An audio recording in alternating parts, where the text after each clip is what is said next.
Hey there, gamers. Mark TheLoneGamer here. And for now, I'm going to take the opportunity to change things up for just this once, set aside our Skyrim roleplays, and do a movie review. Even before I was a YouTuber, I was actually a blogger, and I actually did movie reviews quite a bit under the name The Lone Gamer, actually. So I actually haven't done a review in a long, long time. But then again, it seems that I haven't seen good movies in a long, long time as well. But that has kind of changed recently. I just saw Dungeons and Dragons Honor Among Thieves. So this is the new movie, which is, of course, based on the popular role playing game that's been around forever.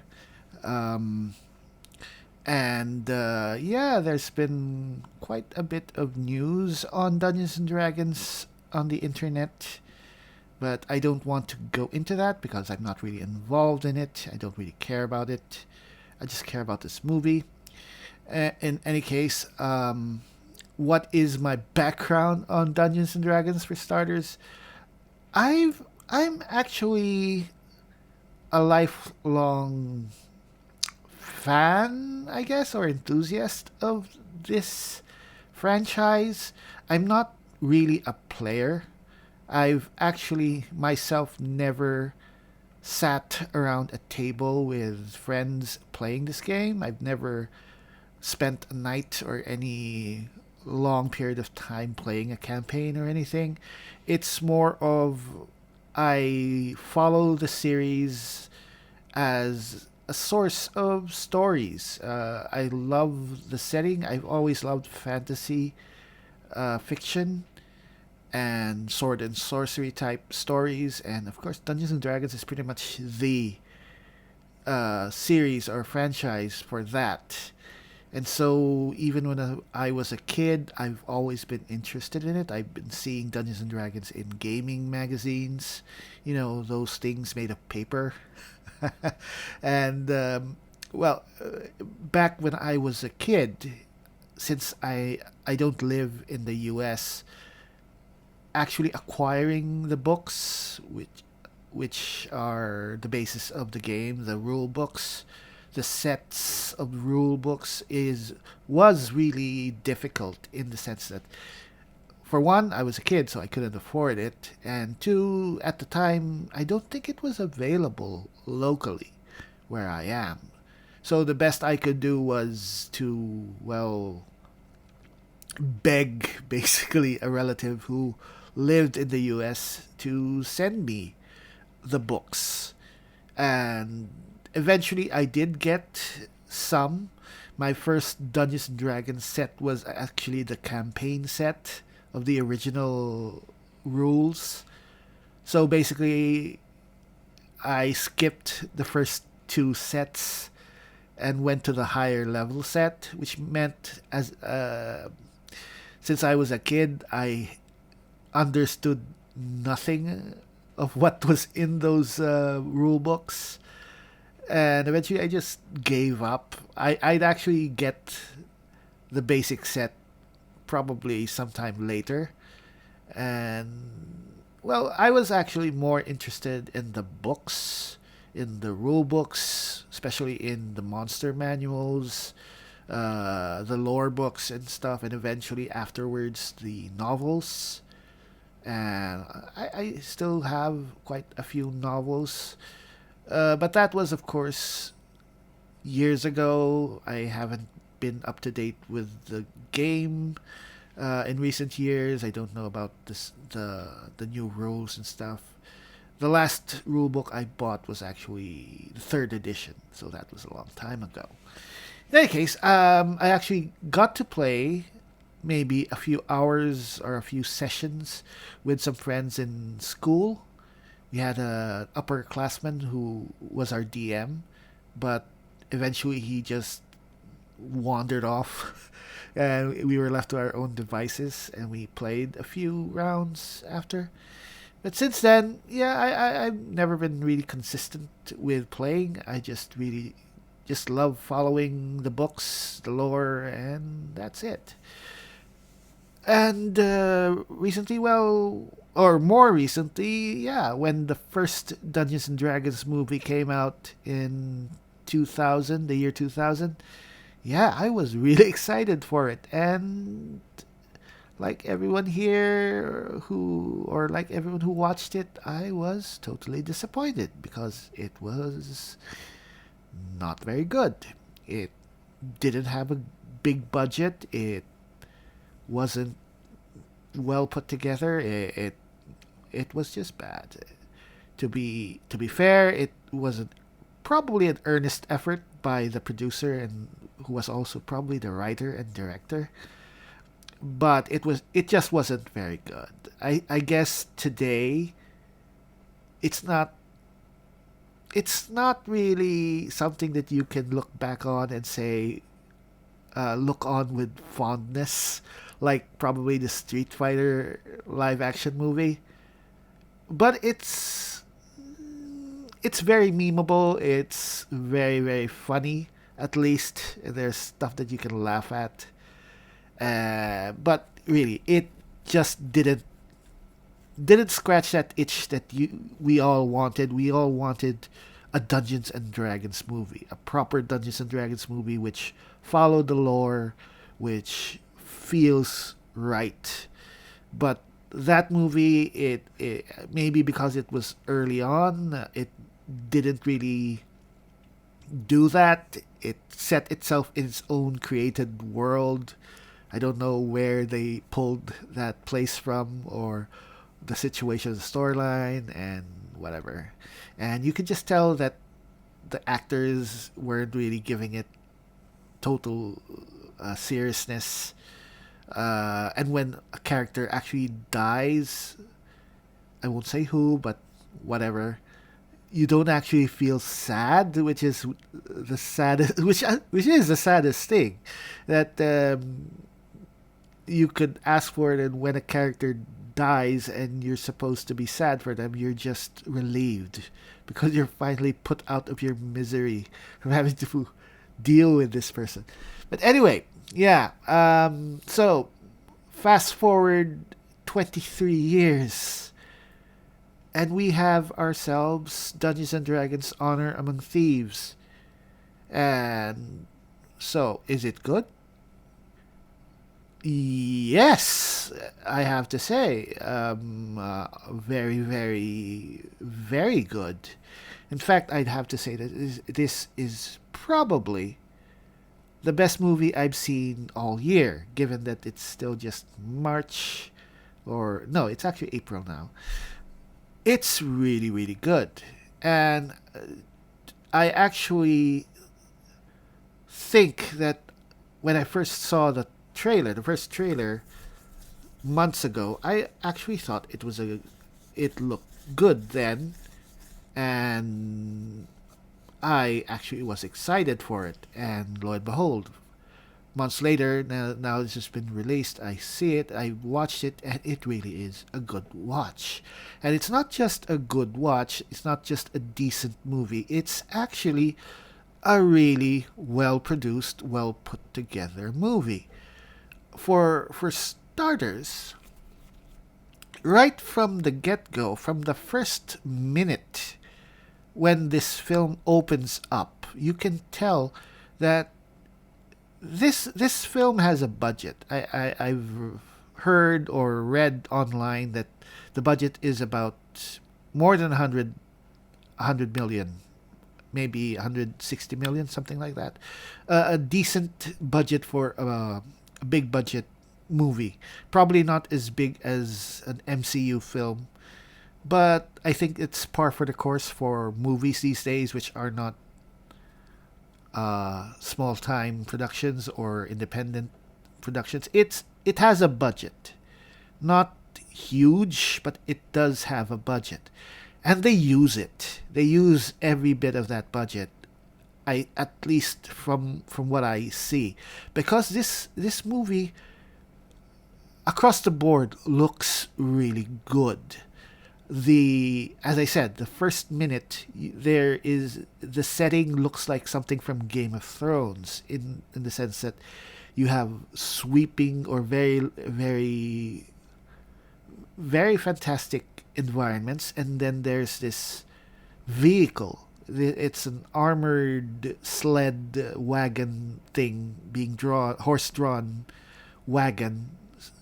And just from the look of that thing, of that vehicle, and it's on screen or it's just there for about a minute, just for the opening of this movie. And just from that, there's more fantasy, there's more design and care in that wagon than I ever felt from stuff like the Willow TV series or even Rings of Power.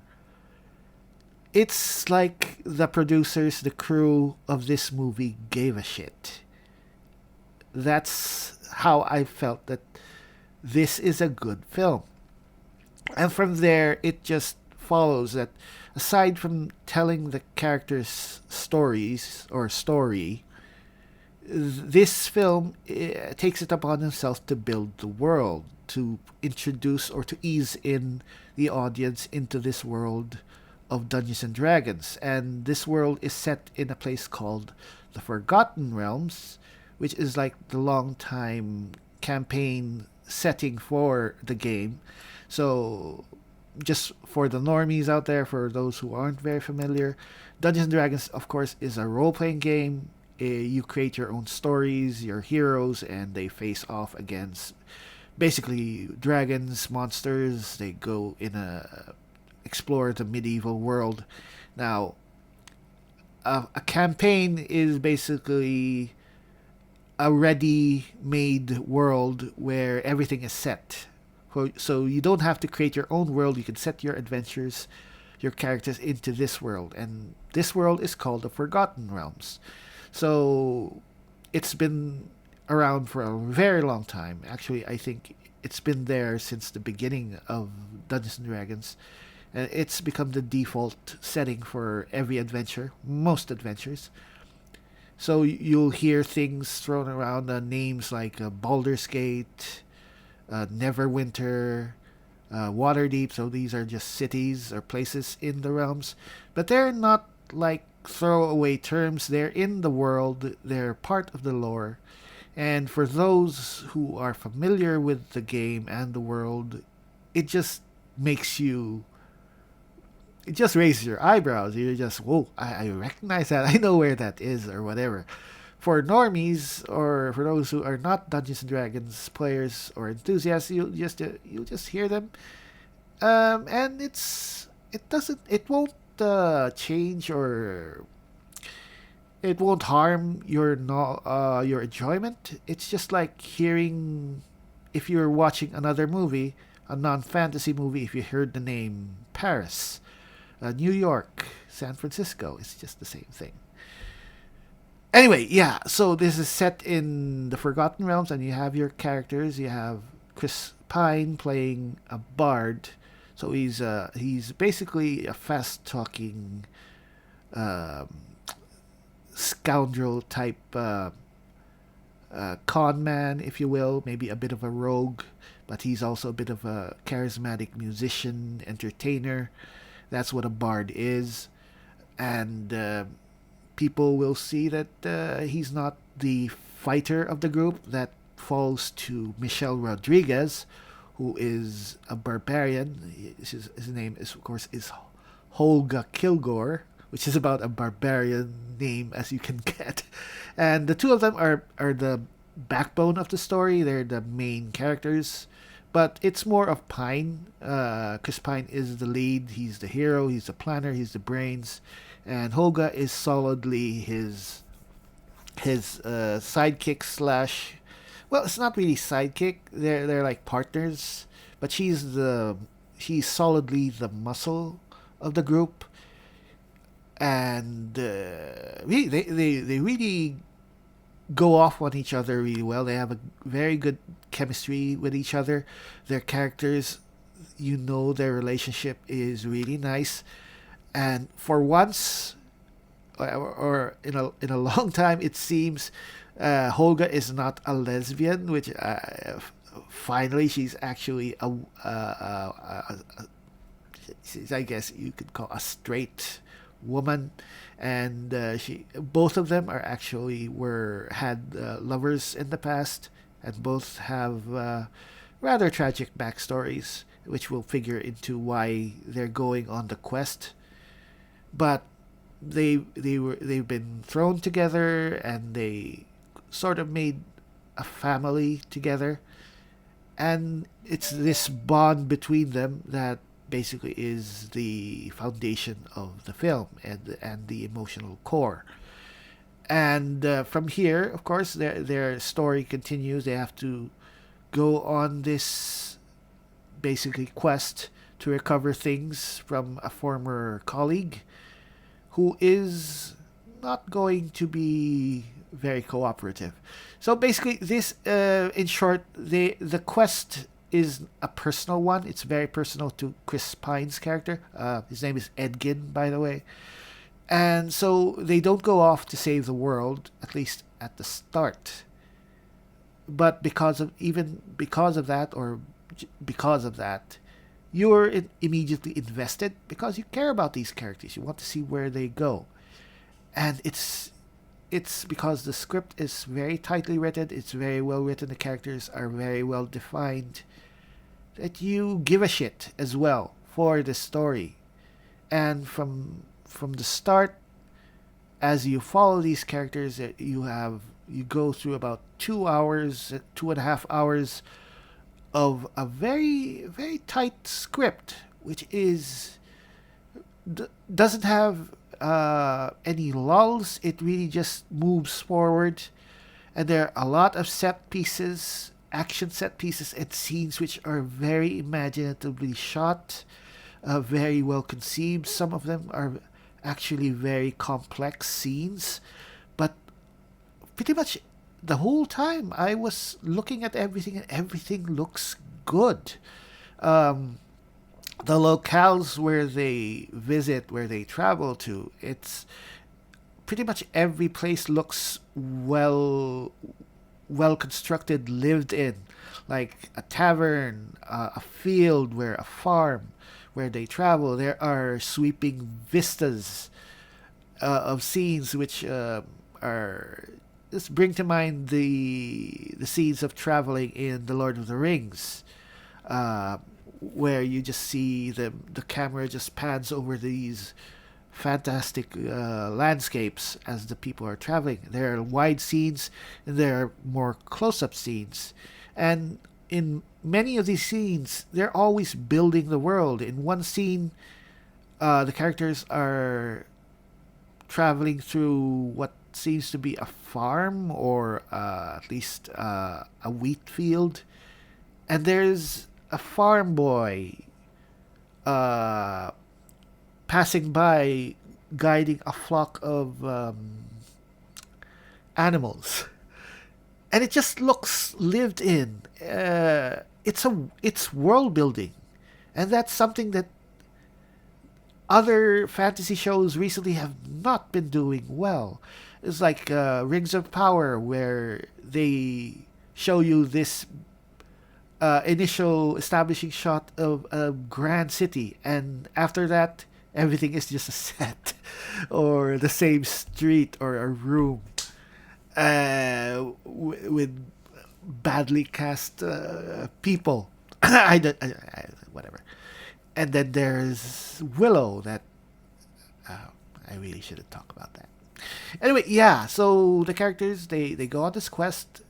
They run afoul of the bad guys, who is of course the one is played by Hugh Grant, who surprisingly puts in a very effective bad guy, albeit he's not the main bad guy, and he's not the combative type of bad guy.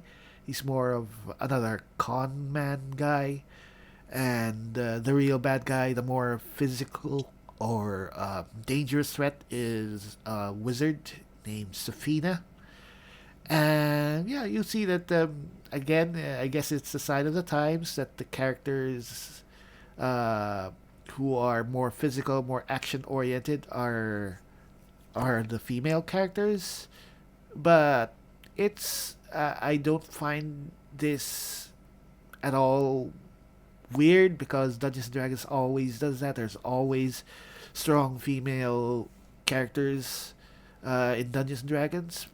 But at least here, they're not obnoxious Mary Sues or dominating the whole story and are bad characters. Uh, Everyone has a good role. Everyone does their role. There's no obnoxious protagonist. In fact, there was no character at all who was annoying. You like all of them. The main party, including Justice Smith's sorcerer, Simon, and the druid character played by Sophia Lillis, who's named Doric, who's a tiefling, or basically a horned human. Everyone has their role and they gel together. They're a party, and everyone is likable. Everyone has their moment, albeit some more than others, but they all have their arcs at least, or a bit of a development. Like Chris Pine is working him through his regrets, and he is the driving force. He is the planner, and he there's a big burden on him to keep driving the party together because they're all basically doing this for him.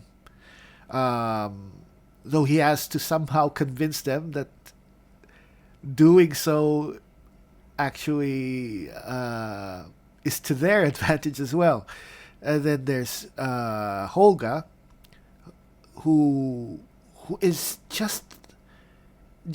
such a loyal friend and surrogate wife, I guess, or mother to Chris Pine's family and his daughter, who is just there to support Edgin. And she has her own little story on her own, which she has to deal with. Uh, and she's surprisingly she's the one with the big payoff, which I won't spoil. And then there's Simon, of course, who has his own issue with him lacking any self confidence, and his thing is that, well, he has to find the power in himself, and but all of them, I guess, I guess Doric, her thing is more like that she learns to trust her new party because she's the newcomer. Uh, doesn't seem to have that much of conflict on her own aside from just working with the others. But pretty much, it's satisfying to see them come together and to eventually carry out their goal. But in the end, ultimately, they find themselves being cast as the role of a hero and being called upon to actually fight for other people and not just for themselves. And that's what the payoff is at the very end. And all of that makes for a really, really enjoyable watch. This is not a hack and slash action movie. It's more of a fantasy heist movie, and there are so many action scenes and set pieces throughout, which are so interesting, very well shot, very well conceived, very well put together, and it all just makes for a really, really enjoyable movie. And I have to say, after I watched it, I really was invested. And at the very end, I actually got emotional. It was really good. And so, yeah, at the very end, after all is said and done, they actually were able to produce a good, decent, a real Dungeons and Dragons movie. Finally, after 23 years. And I'm still at least not that old enough to not enjoy it anymore. And I really hope that somehow, I don't know if this will make money in the box office because it's going up against really big films like I think John Wick 4 and well, Mario, the Mario movie. But it has just I think a very short time to do a theatrical run. But I'm thinking that whether it does well in the theaters or not, at least I think this should really do well on home video or in streaming because it really is a really good watch, and I I really believe that if it's a good movies will find audiences or audiences will look for good movies, and this definitely is a very good movie. I really really totally recommend watching it. This is a good movie for friends, for groups of friends to watch. Not just if you play Dungeons and Dragons or not. Just a bunch of friends. It's good for families, I think, which is not something I would say for John Wick 4. So I guess it's more of this against the Mario movie. But since there aren't that many great films lately in this vein, at least from Marvel or DC or even Disney, I think people will want to watch this. So I just hope that people give it a chance, give it a chance, give it a watch. Just watch it, and I think you'll really be surprised. This is an excellent movie to watch, and I actually want to watch it again if it comes out on streaming or on home media. I want to get it because it's good for repeated watches, for to see all the references and the Easter eggs and stuff, and it just is a good time. So yeah, if ever, I hope that they continue to do these movies. Since I believe that the MCU is basically dead at this point, and that includes Star Wars. It's also dead. This has the potential of making its own universe. Just set movies in this world. You don't have to bring back the cast, even though I'd love for Chris Pine to come back, this party to come back for more adventures.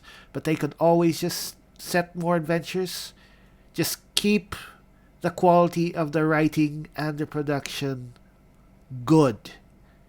And you'll do well. I want to see stuff like a Drizzt movie or a more Harpers. Put them up against more bad guys. You set up the Red Wizards of Thay. How about the Zentrim? How about the Cult of the Dragon? Whatever. So many things, and I'm beginning to ramble like a geek. So yeah, just highly recommended. Dungeons and Dragons: Honor Among Thieves. 10 out of 10. We'll watch again. I think you'll like it too. This is Mark TheLoneGamer, and I'll be seeing you in the next video. And we'll probably be back in Skyrim. Later.